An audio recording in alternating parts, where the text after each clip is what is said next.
What's going on, world family? It's your boy Donald Jones, and welcome to another episode of Journey of the Mindset. Listen, there's a lot going on in this world today, in all honesty, man.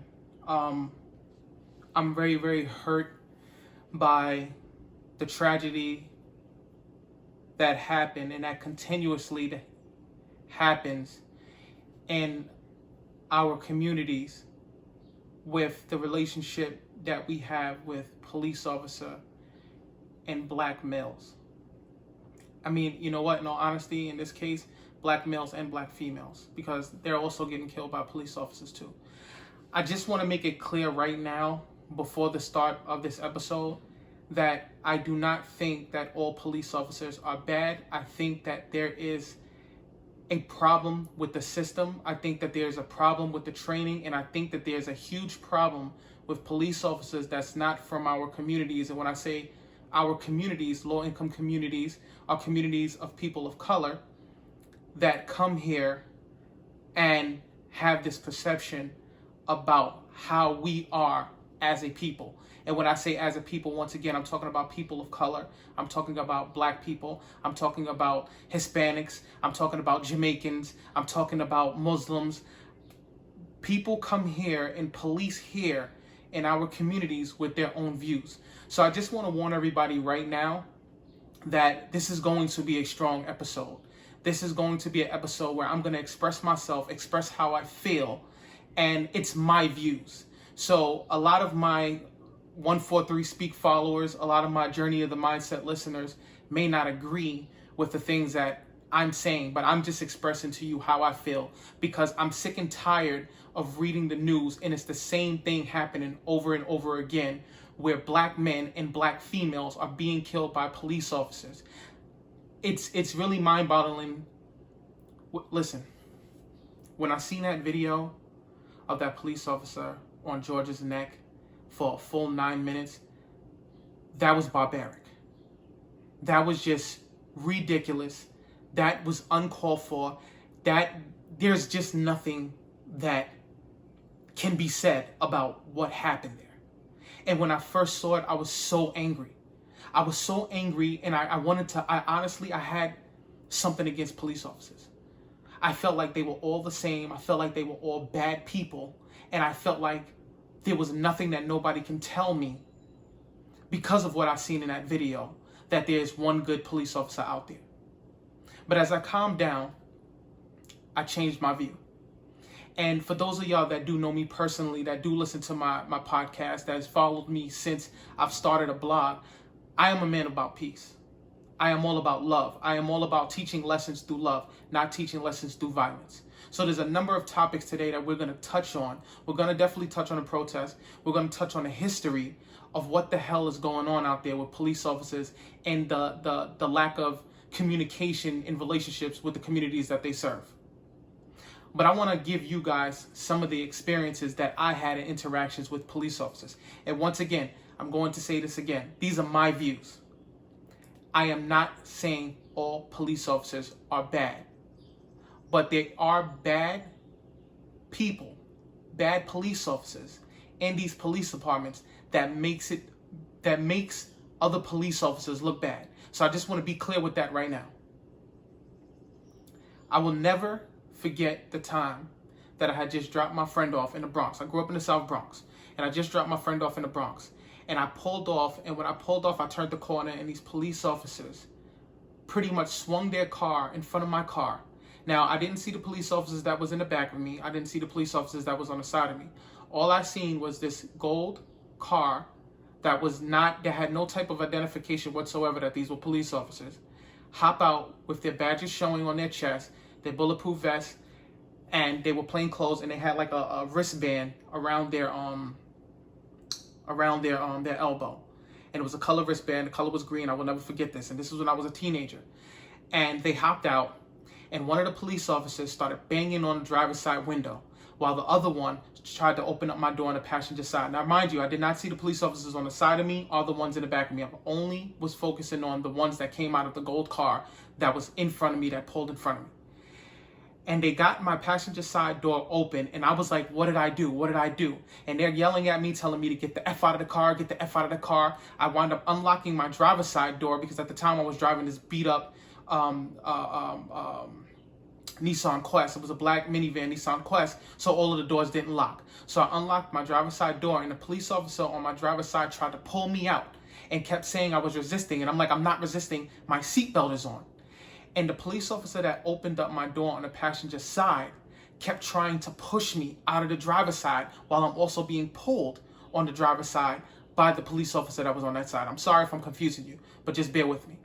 Finally, the police officer on the passenger side presses the button on my seatbelt, and I fall out of the car. And all of a sudden, all of these police officers just jump on top of me, puts my hand behind my back. And they grab my belt from the back, and they lift me up, slam me on the floor, lift me up, and slam me on the floor. I was scared to death. Scared to death. First of all, I'm a new driver. For those of y'all that don't know, I started driving at the age of 15. I got my junior license at the age of 15, and I started driving. Now, this happened to me when I was 16 years old. I've been driving for a whole year, never been pulled over by the police officer, by police ever. So this was my first experience with them. And when they finally got me off of the ground, they made me sit on the curb while they did their investigation. They checked my car. They took my ID. They verified who I was. And then they let me go. And I said, officer, what was the need for all of this? Oh, your car fit the description of a store that just got robbed a few blocks from here. And that was it. That was it. My mother and I went to the precinct. We tried to file a report. And the excuse that they gave us was that there was people coming over from New Jersey posing as police officers and pulling over black people and robbing them. That was a bullshit excuse. Because in the midst of me sitting on that sidewalk while they were investigating me, there was a marked police car that pulled up and started joking around and talking to them. Another experience that I had, this was when I was 17 years old. When my stepfather had passed away, he left us this van. They used to call it a Scooby-Doo van. It was a big van. It was a big, beautiful van. And I used to drive it back and forth to work. Me and my friends used to, go for joy rides in it. It was our family van. And my mother lent it to me on a Friday night. And we were over by the Bruckner Expressway. And it was a van full of us. We were all in the van. We were just chilling out, having a good time. And they pulled us over. And when they pulled us over, they had their guns drawn. And I'm talking about, you would have thought that we actually robbed the bank. As many as police officers were outside and surrounded that vehicle that day, you would have thought we robbed the bank. They all had their guns drawn, and they made us get out of the car one by one. And I'll never forget how I felt that day, because there were cars stopping to look at us. There were people gathering on the sidewalk to look at us, and we were treated like criminals. They made us get out of the car one by one. We had to put our hands on my van, and they searched us one by one. And then once again, we had to sit on the curb and wait while they did their investigation, which took about an hour and a half. And they searched all of us. They searched the vehicle. They took our identification, and then they let us go. Officer, what was the need for the stop? Your van fit a description of a robbery that just took place a few blocks from here.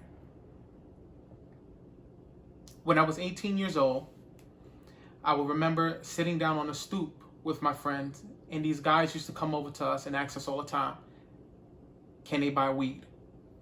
We don't sell weed. Well, do you know where we can get the weed? No, I don't. We don't know. We don't smoke weed. We don't know nothing about that.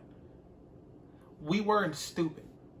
We just finished seeing those same gentlemen that came over and asked us where the weed was, or if we had weed, hop out of cars and search the drug dealers on our block weeks before that. So we already knew who they were.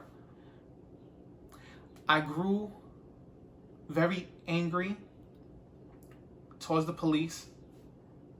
I never felt safe with police officers, and there were police officers in that mix on all three of those encounters that were white, that were Hispanic, and that were black. So I grew hatred for the police until one of my friends became a police officer. And when me and him would sit down and have conversations about certain cases or certain things that he had to address while he was out in the street, we will always go back and forth with these debates on the reason why he decided to arrest somebody versus why couldn't he give them a chance.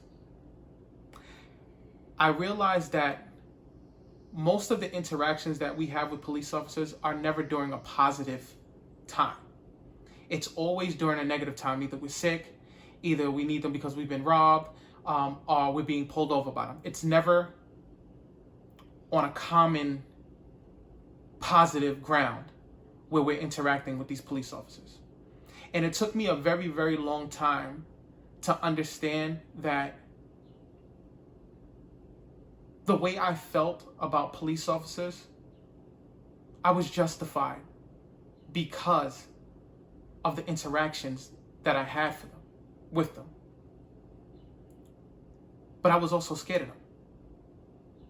I knew that they had a power to change my life around. Whether it was somebody robbing a store a few blocks away from me, and me getting pulled over and then me being charged with the crime. They have the power to change your life. They can pull out a gun. They can kill you. It's scary. Me sitting down, looking at the video of what happened to George.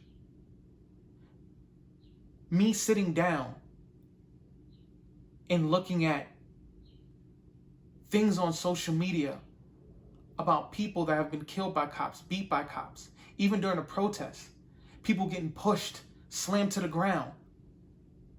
There's a problem. There is a problem with the way people view people of color, with the way people view Black people. You cannot base your decision on who we are as a community off of what you see on TV or what you hear on the news. In every race, there are bad people.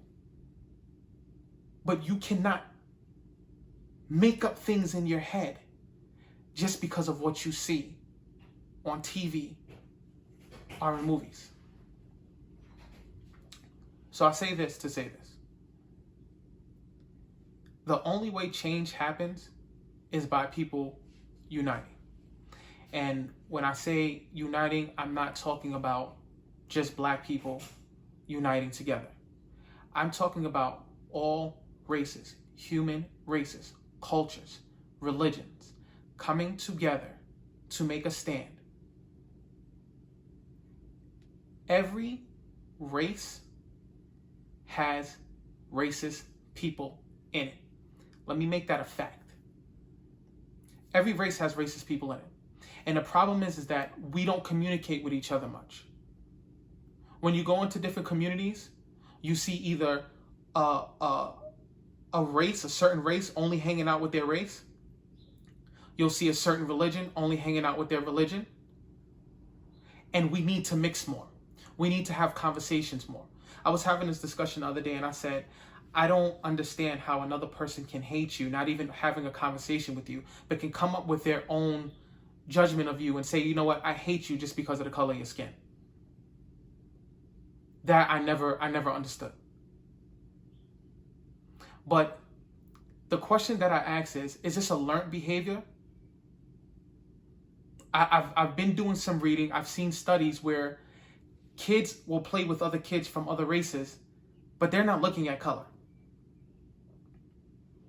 Like when we're 3, when we're 4, when we're 5, and we're playing in the park, we're not saying I don't want to hang out with that person because they're white. I don't want to play with them because they're white. I don't want to play with that person because they're Black. I don't want to play with that person because they're Hispanic. So is this something that we're learning from our parents? Is this something that we're misinterpreting when we read our history and we start coming up with our own theories on why we hate each other or why we don't like each other? If you bleed a different color, then please let me know. Because the last time I checked, as a human race, everybody bleeds red. If you cut my skin and you cut a white person's skin, it's red.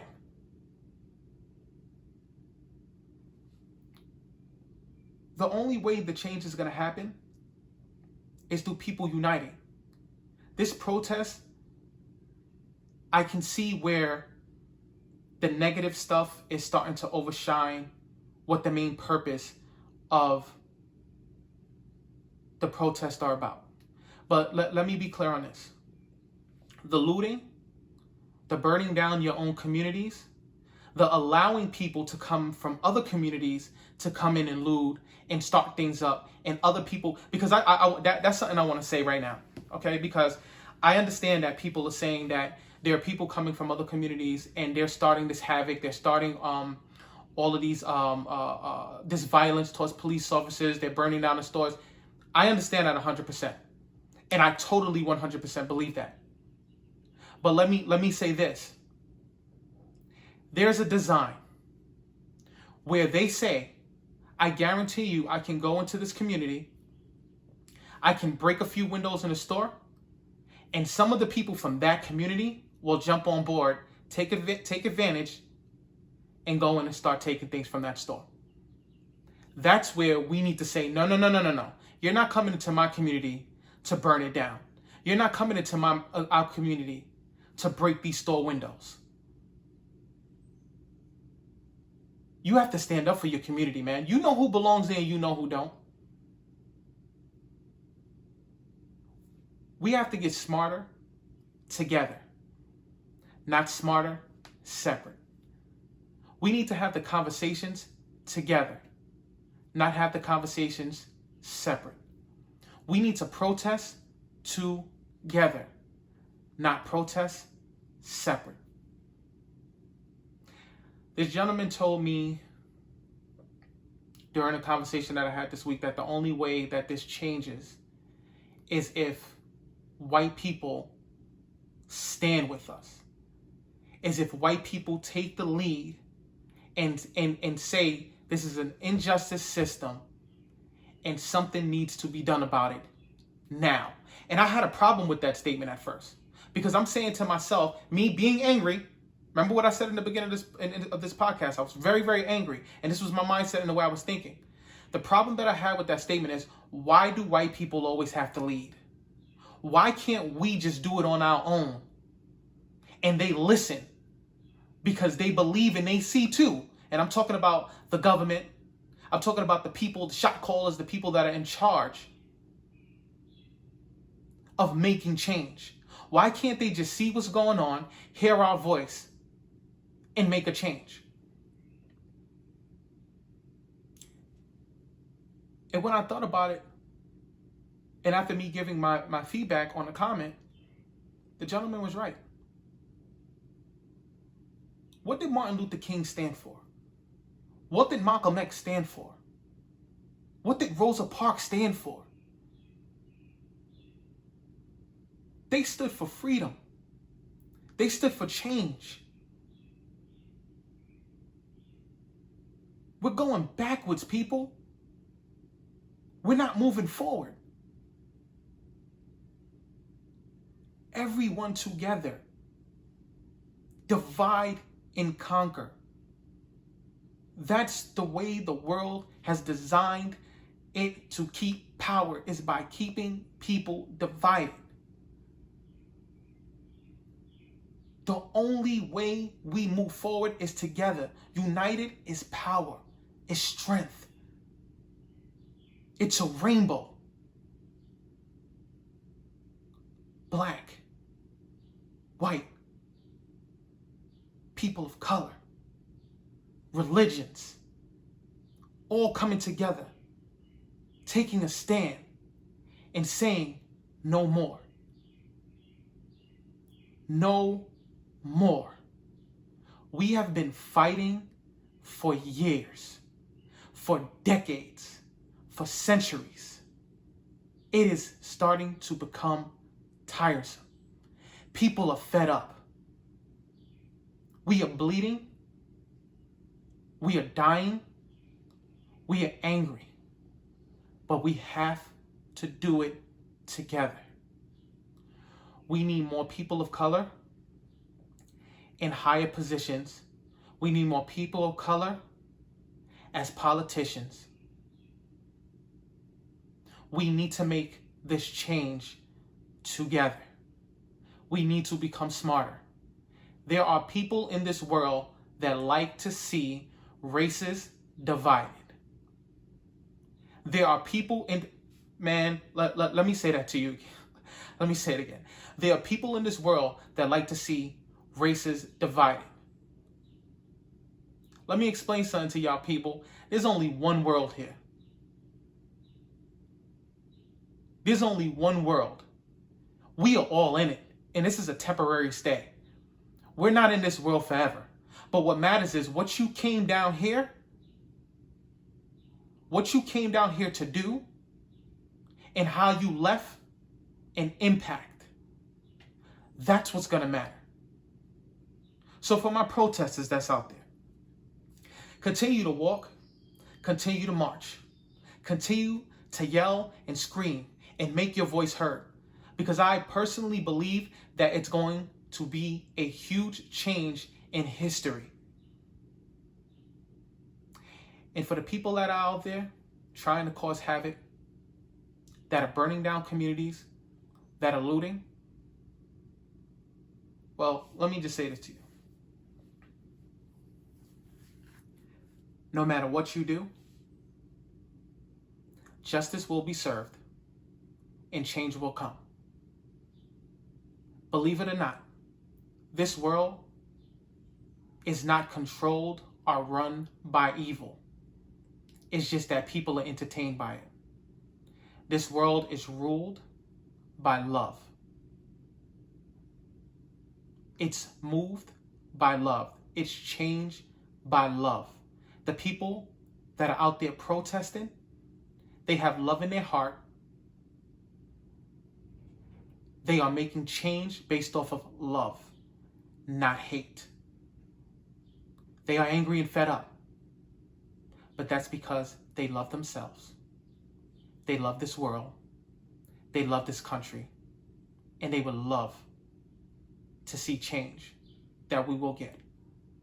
So you continue to go out there and disrupt and tries to change the narrative of what this protest is truly about. You continue, because I guarantee you this: change will come. Until next time, world family, continue to fight for that change. Continue to be that powerful force, but continue it together.